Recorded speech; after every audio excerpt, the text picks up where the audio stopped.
बिस्मिल्लाहिर्रहमानिर्रहीम। नाज़रीन अस्सलाम वालेकुम। मैं हूं आपका मेज़बान साबिर शाकिर, वफाकी दारुल हुकूमत इस्लामाबाद रावलपिंडी। और मुल्क भर से ऐसी खबरें जिनका ताल्लुक़ पाकिस्तान से है, पाकिस्तान के सियासी निज़ाम और इस गिरती हुई हुकूमत को बचाने और गिराने और घर भेजने के लिए जो जो इक़दामात उठाए जा रहे हैं उन सब के बारे में आपको आगाह करते हैं। तो पहली लड़ाई जो इस वक्त मैदान जंग है वो है अदलिया। अदलिया पे कब्ज़ा करने की बहुत कोशिश की जा रही है और दिन ब दिन समझा यही जा रहा है कि अदलिया हमारे कब्ज़े में आ रही है। लेकिन दूसरी जानिब जो असल प्रेशर है वो इंटरनल प्रेशर नहीं है, वो एक्सटर्नल प्रेशर है। पाकिस्तान के अवाम का तो है ही है, लेकिन जो बाहर से दबाव आ रहा है वो दबाव जो है वो काफ़ी है और उसको महसूस भी किया जा रहा है और उसको बर्दाश्त भी नहीं किया जा रहा, क्योंकि वो इतना ज़्यादा है कि आज ही अभी 24 घंटे के अंदर अंदर कुछ ऐसी खबरें आई हैं, कुछ खबरें कल आ गई थी, जैसे जस्टिस याहिया अफरीदी साहब ने फिलफौर उन्हें एक प्रेस कॉन्फ्रेंस करना पड़ी।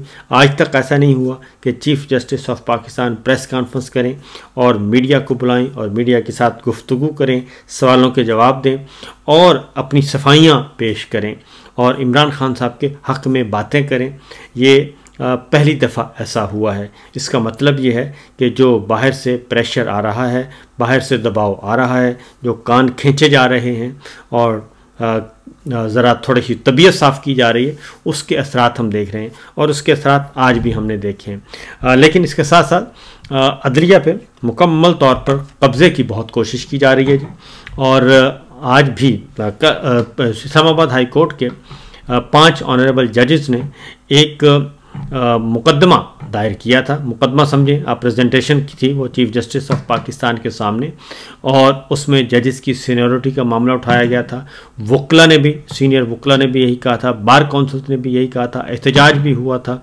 लेकिन उस पर याहिया अफरीदी साहब ने उस पर कोई अपना पॉजिटिव रोल प्ले नहीं किया और जस्टिस आमिर फ़ारूक साहब ने उसका फ़ैसला भी सादिर फरमा दिया है। और उन्होंने कहा है कि justice Mohsin Akhtar Kayani, justice Tariq Jahangiri, justice Babar Sattar, justice Sardar Ejaz Sahab और जस्टिस समन रिफत की पिटीशन मैं मुस्तरद करता हूँ।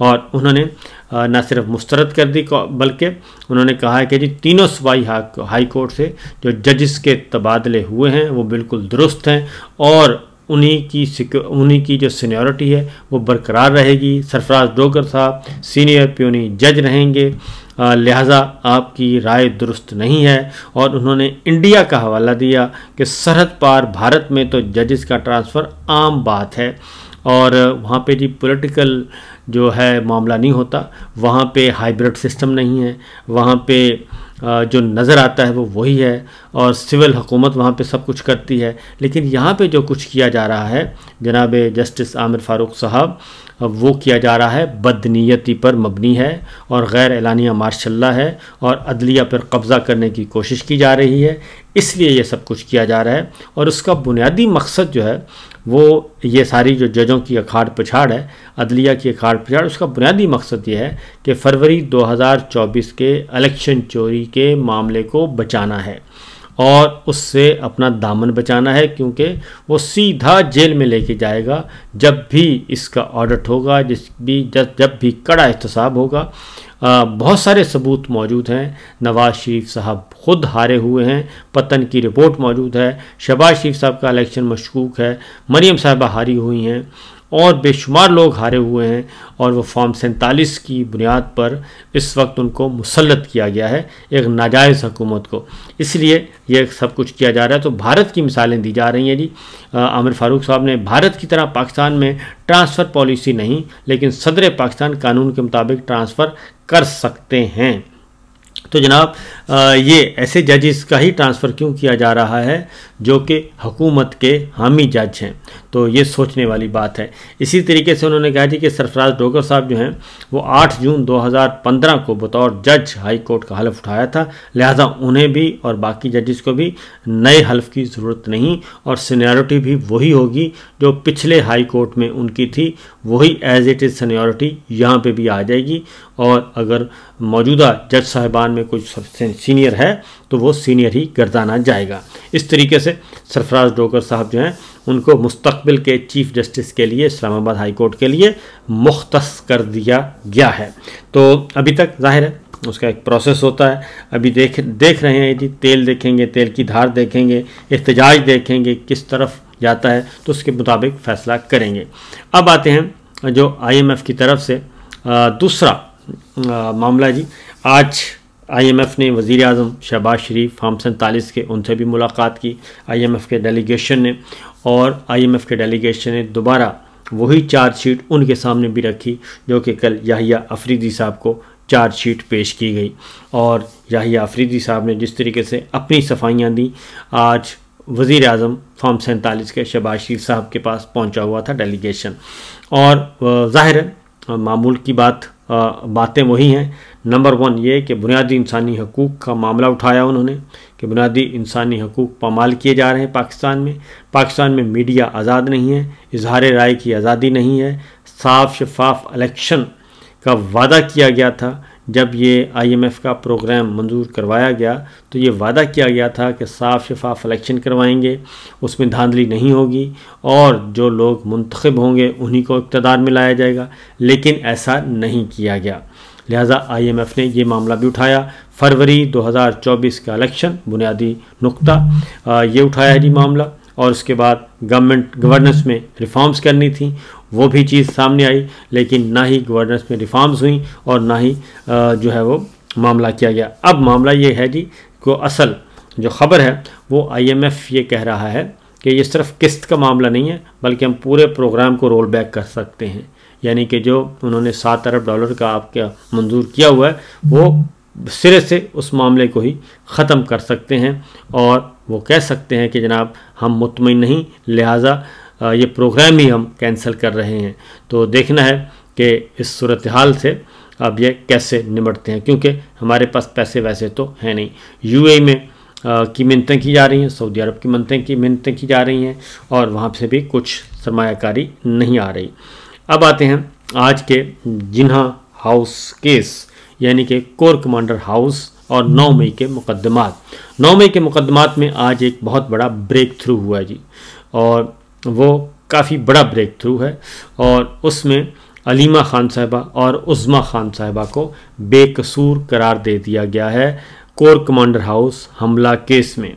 और अलीमा खान साहिबा डॉक्टर उज़्मा खान इमरान खान साहब की बहनें हैं और तकरीबन 2 साल होने को हैं जी, क्योंकि मई में ये वाक़या हुआ था, मई 2023 में, और 23 का पूरा साल गुजर गया, 24 पूरा साल गुजर गया, अब 25 स्टार्ट हो गया है, तो 2 साल पूरे होने को हैं। तो 2 साल के बाद लाहौर पुलिस ने इंसदाद दहशतगर्दी की अदालत को बताया कि 9 मई के वाक़यात में कोर कमांडर हाउस में जो हमला हुआ था उसमें अलीमा खान और उज़्मा खान बेकसूर हैं और उनकी वहाँ पे मौजूदगी नहीं ज़ाहिर हुई। तो इस इन्वेस्टिगेशन को ये बात कहने को 2 साल लगा दिए गए। और इसी तरीके से जब हम ये कहते हैं कि 9 मई की आड़ में बहुत ज़्यादा जुल्म किया गया, झूठे मुकदमात दायर किए गए, झूठे बेगुनाह लोगों को गिरफ़्तार किया गया और उनको जो जेलों में डाला गया, और अभी भी बहुत सारे लोग जेलों में हैं।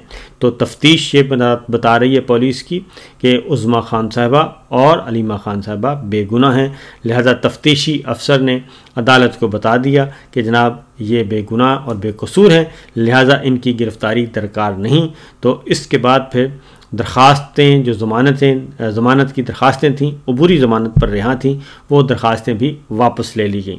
इसी तरीके से जी 9 मई के 5 मुकदमात में आज़म सवाती साहब को कसूरवार करार दे दिया गया है और उन पे अभी तक मुसीबतों के पहाड़ ढाए जा रहे हैं। उनके साथ बहुत ज़्यादती की गई, जनरल बाजवा के ज़माने में बहुत ही ज़्यादा जुल्म किया गया और उसके बाद जनरल आसिम मुनीर साहब के ज़माने में भी उन पे ये जुल्म बरकरार रहा, लेकिन ज़रा शिद्दत में कमी आई, लेकिन जुल्म रहा। अभी वो चंद दिनों पहले ही वो रिहा होके आए हैं जी। तो 5 मुकदमात में पुलिस की तफ्तीश हो कहते हैं जी मुकम्मल हो गई है और आज़म सवाती साहब को कसूरवार करार दे दिया गया है। और इसके साथ साथ जी ये 9 मई का वाक़या था जी, और 9 मई के वाक़यात पे अलकादर ट्रस्ट केस में इमरान खान की इस्लामाबाद हाई कोर्ट में अहाते से गिरफ़्तारी के बाद ये सारा सिलसिला शुरू हुआ था। तो बहरहाल आज़म सवाती साहब के बारे में ये ख़बर आज मौजूद है जी। इसके साथ साथ जी एक और ख़बर है, और वो है नून लीग का दफ्तर जलाने पे 9 मई के 6 मुकदमात ATC में थे। उमर अयूब खान साहब आज नहीं गए जी, अपोजिशन लीडर थे, और उनकी ज़मानत में 8 अप्रैल तक तोसी कर दी गई है। फवाद चौधरी साहब, असद उमर साहब, उनकी दरख्वास्तें भी जो हैं अदम हाज़िरी की दरख्वास्तें मंजूर कर ली गई, उनकी भी ज़मानत की ज़मानत को एक्सटेंड कर दिया गया। और अलीमा खान और उज़मा खान की उबरी ज़मानत में 8 अप्रैल तक तोसी कर दी गई है। और इस तरीके से फरवरी, मार्च, अप्रैल, मई तक, ईद के बाद तक ये मामला चला गया जी। अदालत ने आइंदा समात पर मुल्ज़मान के वकला को ज़मानतों पर हतमी दलाइल तलब कर लिए हैं, और इस तरीके से अलीमा खान साहिबा और उज़मा खान साहिबा तमाम गुनहगार हैं। JIT की तफ्तीशी अफसरान ने तफ्तीशी रिपोर्ट पेश कर दी है, और यह है नून लीग हमला केस। नून लीग के दफ्तर पर हमला, उस पर 9 मई के मुकदमात दर्ज हैं। और इस तरीके से ये वो मेंगनियाँ दूध भी दे रहे हैं, लेकिन मेंगनियाँ डाल के दे रहे हैं ताकि वो सुकून ना मिले पाकिस्तान के शहरियों को, पाकिस्तान के अवाम को, और ये सियासी इंतकाम का सिलसिला जो है ये जारी और सारी रहे। इसी तरीके से जनाब एक और ख़बर वो है कि अपोजिशन का इजलास हुआ है, अपोजिशन रहनुमाओं का। रात गए ये इजलास था, जिसमें पाकिस्तान तहरीक इंसाफ, मजलिस वहदतुल मुस्लिमीन, सुन्नी इत्तेहाद कौंसिल और मौलाना फजलुर रहमान साहब JUI, और साथ साथ पख्तूनख्वा मिली अवामी पार्टी महमूद खान अचकज़ई साहब, और जो हैं जी शाहिद खान अब्बासी साहब और मुस्तफ़ा नवाज़ खोखर साहब, वो भी उनकी जमात, उनकी नुमाइंदगी उन्होंने ख़ुद की थी। और इस तरीके से एक ग्रैंड अपोजिशन अलाइंस बनाने की कोशिश की जा रही है। मुशावरती इजलास था, और जो एलामिया जारी किया गया उसमें उन्होंने कहा जी तमाम जमहूरियत पसंद क़ुव्वतें एक प्लेटफार्म पर इकट्ठी होनी चाहिए, और तमाम अपोजिशन रहनुमाओं को का नेशनल एजेंडा होना चाहिए, और नेशनल एजेंडा ड्राफ्ट करने के लिए एक स्टीयरिंग कमेटी बना दी है, और स्टीयरिंग कमेटी की सरबराही शाहिद खान अब्बासी साहब के ज़िम्मे दे दी गई है। इजलास में शाहिद खान अब्बासी के अलावा जो हैं असद कैसर साहब थे, शिबली फराज थे, कामरान मुर्तज़ा थे, मुस्तफ़ा नवाज़ खोखर, साहिबजादा हमद रज़ा और दीगर अरकान भी थे, और इनमें से ही इन्हीं अरकान को इन्होंने स्टीयरिंग कमेटी में भी शामिल कर दिया गया है। इलेक्शन कमीशन से फौरी इस्तीफ़े का मुतालबा किया गया है कि इलेक्शन कमीशन फौरी तौर पर मुस्तफ़ी हो, और आज़ादाना कमीशन का क़याम अमल में लाया जाए, और मुल्क में फौरी तौर पर इलेक्शन करवाए जाएँ, फौरी तौर पर आम इंतख़ाबात करवाए जाएँ। बुनियादी इंसानी हकूक़ की संगीन खिलाफ वर्जियों की भी मज़म्मत की गई है। ये सूरत हाल चल रही है जनाब। बाकी खबरें इंशाअल्लाह अगले व्लॉग में। फ़िल वक्त इतना ही, इजाज़त दीजिए। अल्लाह हाफ़िज़।